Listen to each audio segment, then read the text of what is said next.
sisetshenziswa ibona abantu abadala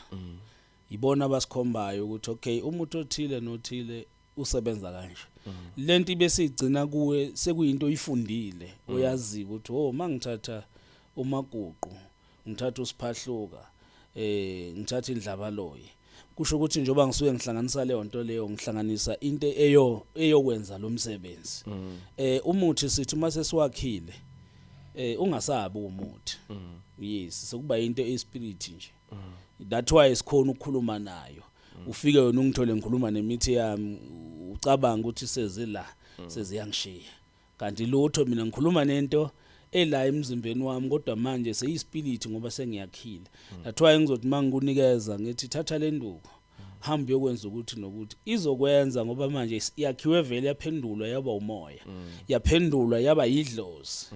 yayizwa lento seyiphenduliwe lento sinamandla ukuthi nayo kuba umuntu ngayiyakhuluma that's why uma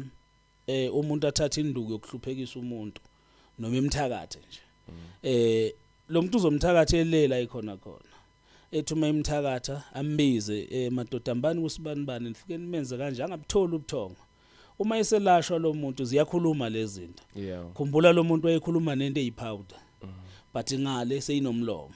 isiyakhuluma ukuthi mina ngasuka kubani kwenzakalani kwakwenze njani ubani wathi ngizokwenzani ngicabanga ukuthi uyubona nala koma TV uma bakhipha ilwane kumuntu yes into kanjalo lo muntu loywe umuntu ole KZN ela igoli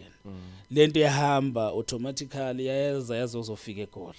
yafika la egoli yenza exactly le yanto eyitshelwe yona ise KZN ukuthi kufanele ifike iyenze mayifika la iba kanjalo mkhulu imithi siyenza ipowder but asenzi yona ipowder sizama ukubamba le formula yespirit ukuthi okay spirit kumele sibe kanje bese sithi ke sesiyazikhipha ngifunyana ke kwanje yeah